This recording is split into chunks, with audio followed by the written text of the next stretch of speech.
Hello students, welcome back to my class. Today we are going to analyze one of the postmodern British poets, Philip Larkin, and his poem Church-going. Philip Larkin, as you know, was a significant poet of post-war period, and before being a poet, he was a writer, a fiction writer, and with a pseudonym, he wrote at least two fictions, and those fictions were mostly dealing with the schoolgirl tradition of English fiction writing, and rather he made a parody of it with his pseudonym Brunette Coleman. He continued with his earlier poetry, but all his significant poetry that came later on, they bear his real name, that is Philip Larkin. Philip Larkin, according to Edward, is a loner. To him, Larkin accepts defeatism and rootlessness as a part of existence. There in his work is a sense of loss, of beauty departed, of the changing qualities of English life. He obtains his pleasure, though often melancholy ones, from his observation of little situations and places, and from dwelling on their associations, all very personal, in a clear and easily comprehensible fashion. So, Philip Larkin has established a distinction from his predecessors as well as most of his contemporaries by representing the post-war period as a period that both baffles and also invites the man to explore.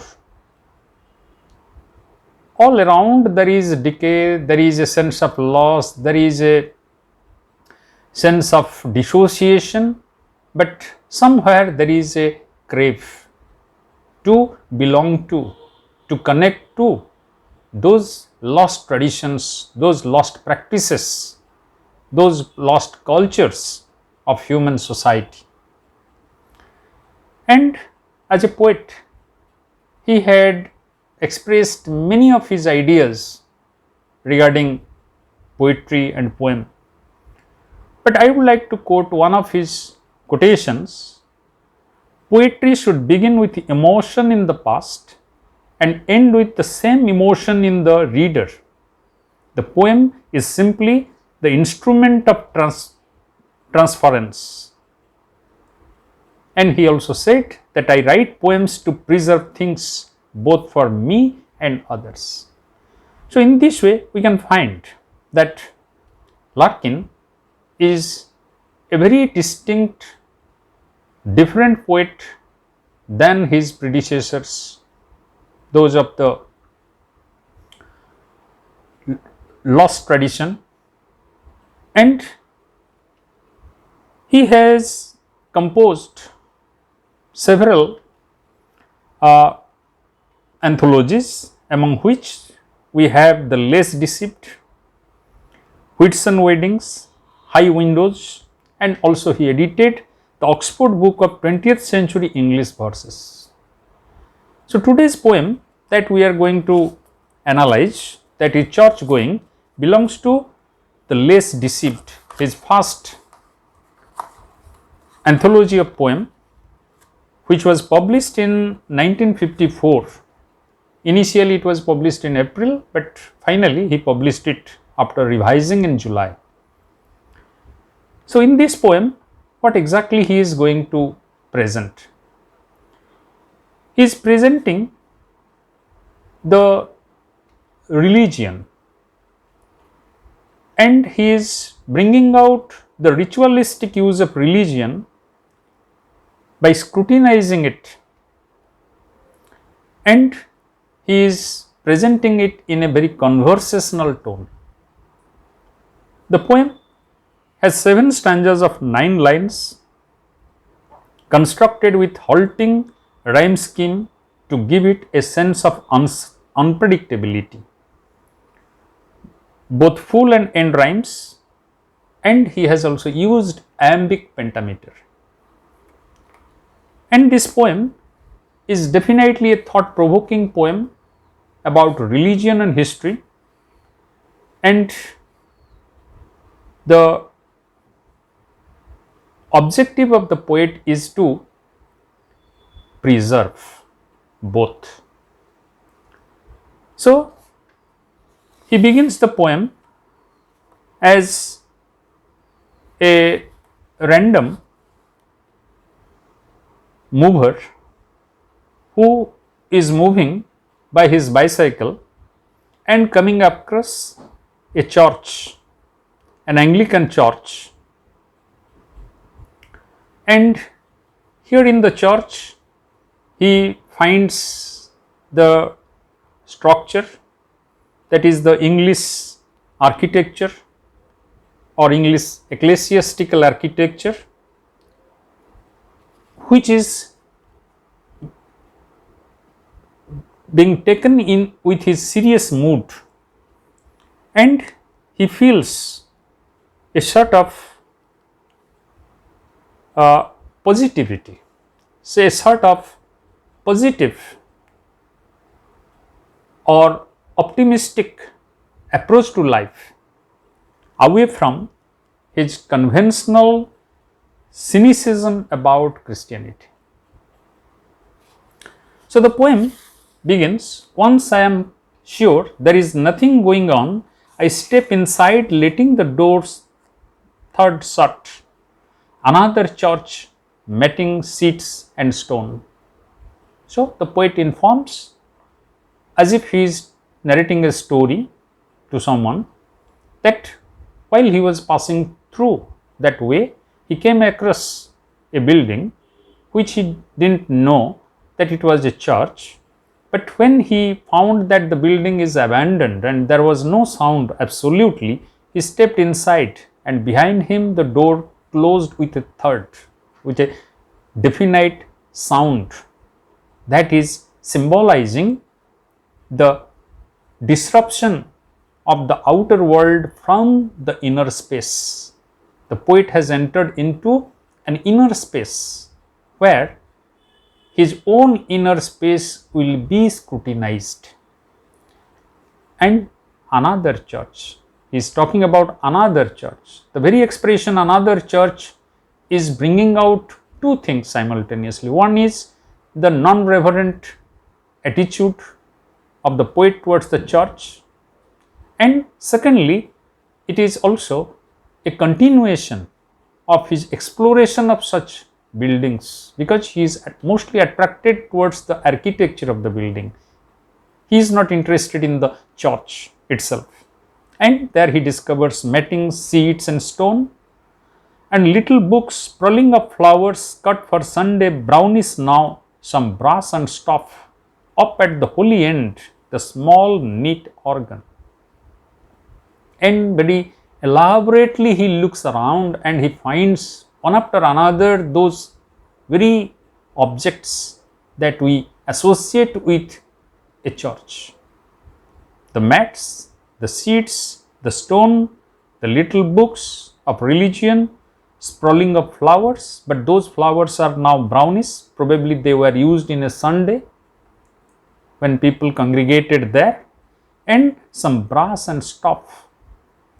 Up at the holy end, the small neat organ, and towards the holy end, the holy part of the church where the figure of Jesus, the cross, is situated, he finds the organ by which the congregation sings, and a tense, musty, unignorable silence. But along with all these things which are there, perpetually settled, looks as if they are there for eternity, he also discovers a tense, musty means damp or stale, unignorable silence. But the silence is very much there, imposing.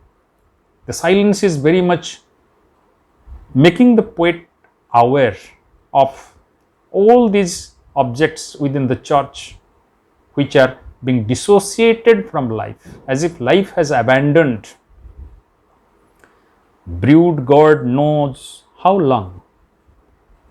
Hatless I take off, my cycle clips in awkward reverence. And he is telling, who knows for how long the silence is there, reigning all over.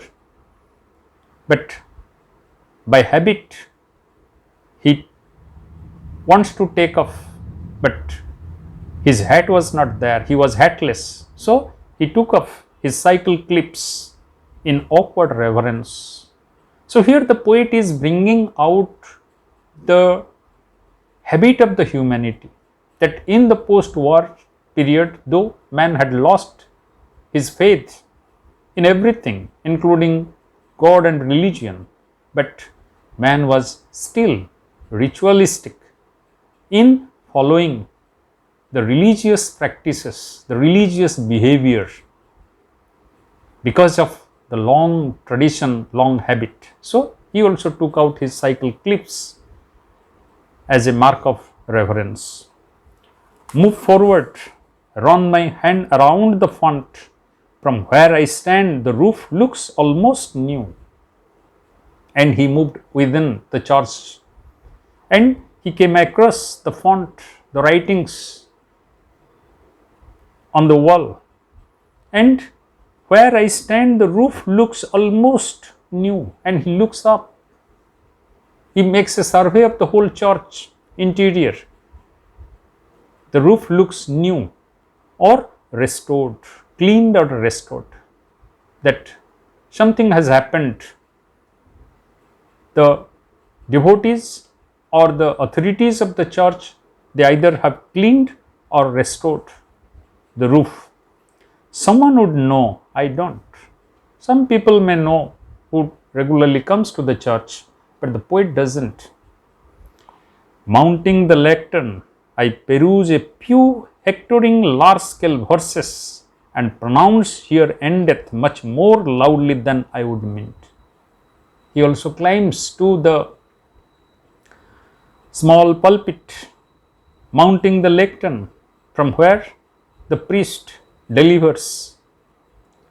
I peruse a few hectoring large-scale verses, and in that open Bible, he reads through some hectoring large-scale verses, boldly written verses, which seems to be hectoring, means bullying, means domineering in spirit.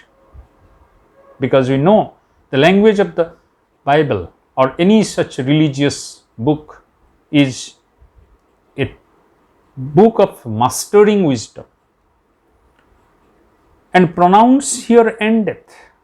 Here endeth, after reading the verses, the priest always say, Amen. Here comes to an end. So here endeth much more loudly than I would mean. But while he was uttering Amen, he was louder than what he actually should have been. That means he finds a sort of relief from the hectoring verses. The verses couldn't make him comfortable, nor he could enjoy it. Therefore, the end of the verse reading gives him such a relief that his sound becomes louder than he wanted to be. The echoes snigger briefly, Back at the door, I signed the book, and the echo of his sound, Amen. It sniggered briefly. It made scornful echoes all around, as if it is a scornful tone he has uttered. And then he comes to the door to go out of the church, and back at the door, I signed the book. He signed the visitor's book, done an Irish sixpence, and also he put in the donation box an Irish sixpence, which is a very meagre amount, half a shilling, half a British shilling. That means the poet, though unknowingly entered into this church premises, though he was an agnostic, he was not a religious fellow, he had his cynical approach to Christianity, but very ritualistically he is following all the steps that a devout Christian follow. Reflect, the place was not worth stopping for, and then he reflected that this place is not worth stopping for. He should not, people like him shouldn't come here. Yet stop I did. In fact, I often do, and always end much at a loss like this.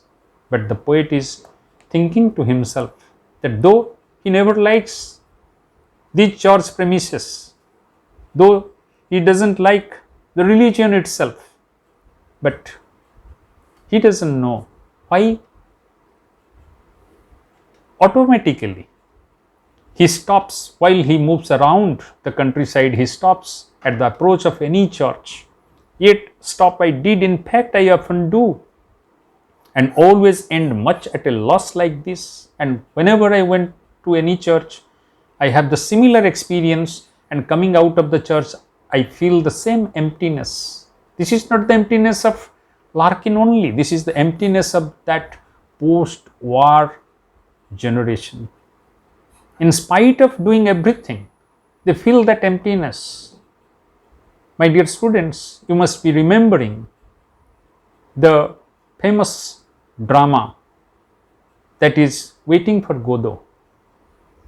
The repeatedness of action on the part of the two characters, and they are taking the carrot, they are embracing each other, then they are kicking. So the same thing, that is the feeling of the lost generation, going through all the modes of ritual. At the end, they don't realize the spirit is somewhere lost. Wondering what to look for, wondering too, when churches will fall completely out of use, what we shall turn them into, if we shall keep a few cathedrals chronically on show. But the poet also wonders, then what will happen to the churches in the future if they will be destitutes like this, if people will abandon the churches like this, if people will lose their faith in the churches and in the religion in such a manner? When churches will fall completely out of use, they will be out of use. What we shall turn them into? What we will make them? Can we make them the museum? Can we make them any public place of use? If we shall keep a few cathedrals chronically on show, few cathedrals will continue because they will be inhabited by the bishops and large number of priests. But what about these lonely churches in different parts of the country? Their parchment plate and pyx in locked cases, and let the rest rent free to rain and ship. He is also narrating about the helpless condition of the church buildings in his contemporary time, where their parchments, plates and pyx means the containers where the holy bread is kept for the devotees. All these are in locked cases, they are not in use, they are locked inside the cupboard. And let the rest rent free, no rain to rain and sip. And the church is becoming a place where the rain enters, and the ships, the wandering ships around, they also enter into such abandoned churches. So they have become the shelters of the rainwater and the ships. Shall we avoid them as unlucky places? So he is asking this question to himself and to his generation.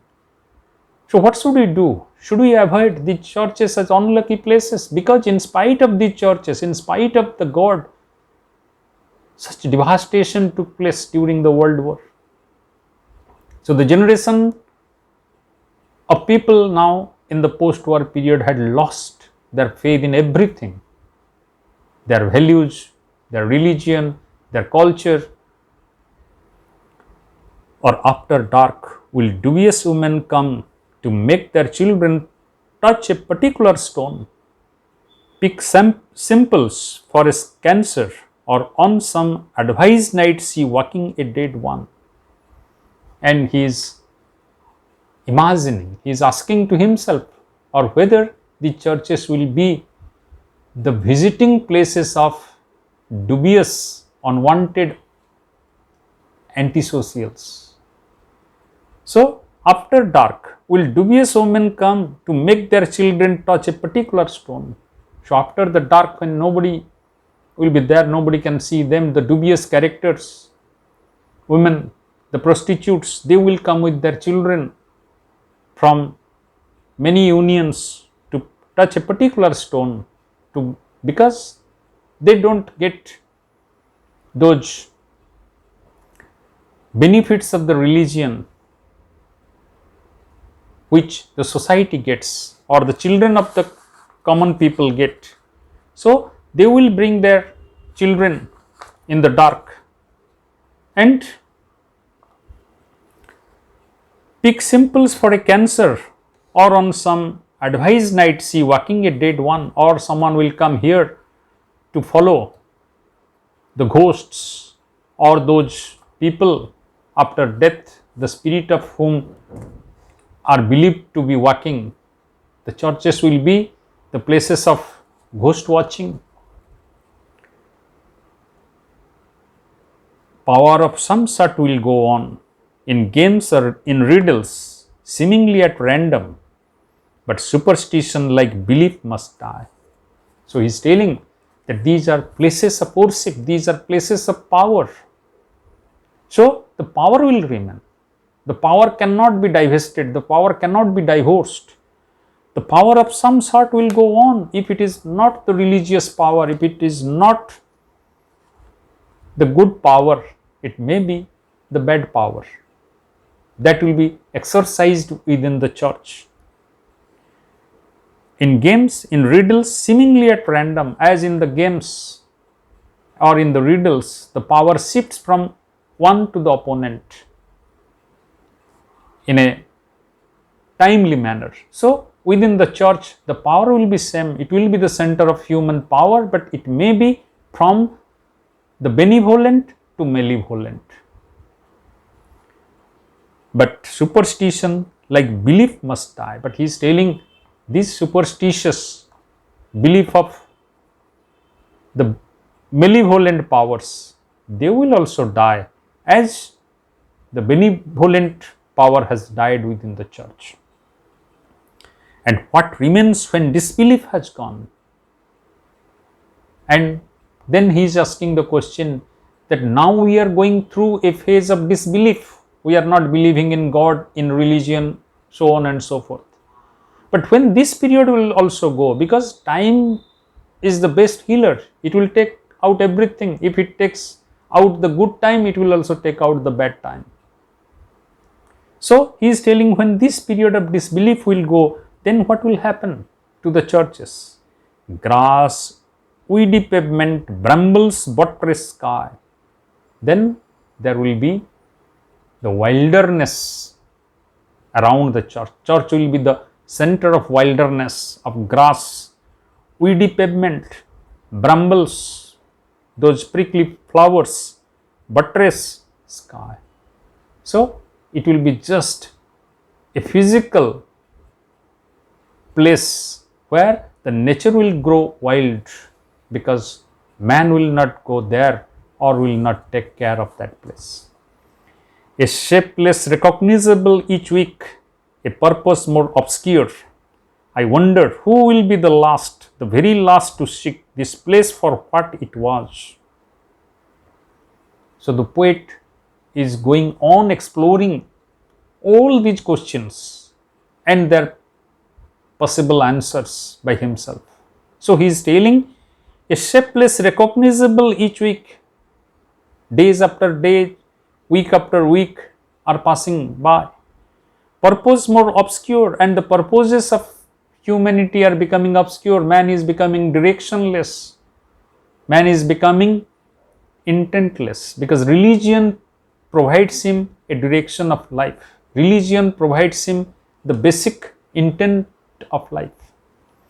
I wonder who will be the last. So who will be that last person?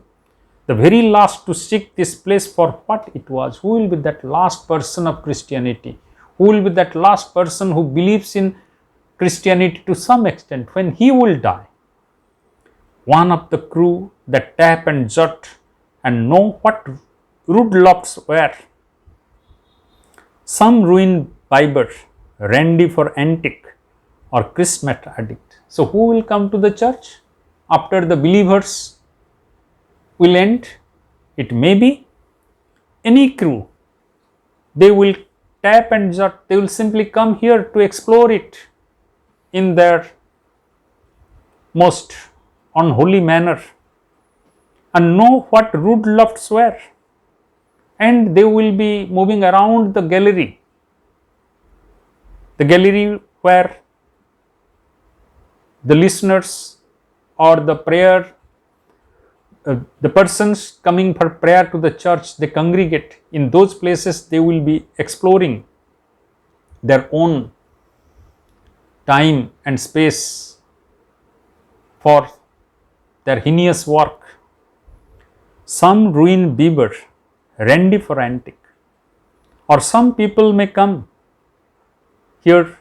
Ruined beaver means the alcoholic person who is an addict, alcohol addict. Or randy for antique, those who will be coming to steal the antique pieces from the church. So the church is going to be the place of all antisocials.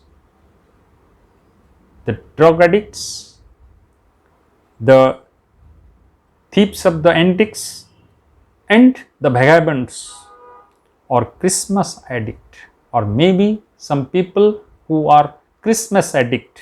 How? Counting on a whiff of gown and bands and organ pipes and myth. Those who will still remember the exterior of a Christmas celebration. They are unable to follow the spirit of Christmas, but they are being attracted by the music and celebration of Christmas. They also may come and visit the church premises to visit these musical instruments, the gowns of the priests and all that. Or will he buy my representative? As I am exploring this church now, so these people, the people who are attracted by the Christmas and its mirth, its excitement, they may come here to the church and explore. Bored, uninformed, knowing the ghostly silt dispersed, yet tending to this cross of ground, but they will not enjoy. They will not enjoy this church because they don't have any value for this church. They don't have any understanding of this church. Therefore, they will be bored. They are uninformed. They don't know much about religion. Knowing the ghostly silt, they only know ghostly silt means the body, the physical existence. Dispersed. They are dispersed, yet tending to this cross of ground through suburb scrub because it held unsplit so long and equally. What since is found only in separation? They will only be coming to this church because this is a place of serenity. This is a place of nature surrounding a holy place which finds something that is also very common within humanity. What are they? Marriage and birth. Because ritualistically we come to the church for our marriage ceremony, to solemnize it, for our birth, christening of the children, and death, and thoughts of these for which was built. So church will remain in the mind of the people as the center of executing marriages,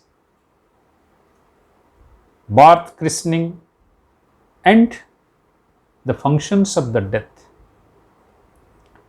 This special cell, and the poet is asking, imagining the whole church as a cell, this special cell, for though I have no idea what this accounted frosty barn is worth. He is also bringing out another image, that is accounted frosty barn, impressive frosty barn is worth.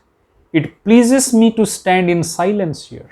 And he is telling, in spite of its lost glory, in spite of its lost values, but still it gives me pleasure to stand here in the silence. I don't know, but I find the pleasure. Therefore, I visit the church buildings everywhere. A serious house and serious earth it is. Finally, the poet is bringing or exploring the positivity within his thoughts. He is telling, a serious house and serious earth it is. He is describing the church as a serious house. It is not a frivolous, it is not a matter of joke that this house can be vandalized, this house can be intruded by anyone. So it is a serious house, on serious earth it is. It is built with a serious intention, in whose blent air all our compulsions meet, and it blends all the compulsive desires and needs of humanity are recognized and robed as destinies. It gives us the recognition that we are human beings, and the process of christening, where the names are given to the newborn baby, that means the church gives us recognition. We are given the names in the church and robed as destinies, and we are also given the summary of our life, the wisdom of our life by the church. The church gives us the meaning of life, that how this life is futile, how this life is temporary in this eternal world. And that much never can be obsolete. Therefore, it can never be obsolete. So, church which gives us recognition, the church which meets all our compulsions like marriage, death, birth, etc., it can never be obsolete. Since someone will forever be surprising, a hunger in himself to be more serious, because one day or other, someone will discover a hunger in himself it to be more serious. Someone will discover the serious meaning of the church, the serious values of the church, the serious suggestiveness of the religion, not the mere ritualistic manner, and gravitating with it to this ground. And man, when he will be compelled to come to this ground, to this church, when man will realize the value of religion, the value of his life, then man will be compelled to come to this ground, which he once heard was proper to grow wise in. which he knows, the post-war generation knows, that churches give us wisdom, religion gives us the objectives of life, the lessons of life. If only that so many dead lie around, and also we will come to this church for our burial when we will die. But here the death is not the physical death. He is presenting the physical death. It is the burial ground, that after the death we have to come at least to this church, crematorium. But through that, Larkin is suggesting that the death of our ignorance, the death of our indifference, the death of our sense of loss, when all these things will die, again the religion will revive, again the churches will be revisited, again the churches will come back to their glory. So this is the poem, and now I am just briefly discussing about the questions. Here we find that two questions, broad questions can be asked. One is, what is the message of this poem? And here we can discuss all these matters by telling that the poem explores the theme of religious faith in modern age and endeavoring to rediscover its value in life. And another question can be about symbolism. What the title of the poem symbolize? So here the title of the poem symbolizes the same thing, the endeavor to rediscover the value of religion. And here the poet is employing a very conversational tone, and through this conversational tone he is bringing out all the serious introspection of his contemporary age, and he is very sincerely and seriously asking the question that what will happen to mankind if mankind will be just oscillating in this manner between the ritual and the loss of everything. So at the end of the poem he gives a direction of positivity. I hope you will do justice to the poem as we have analyzed, and you can also add on to it. Thank you.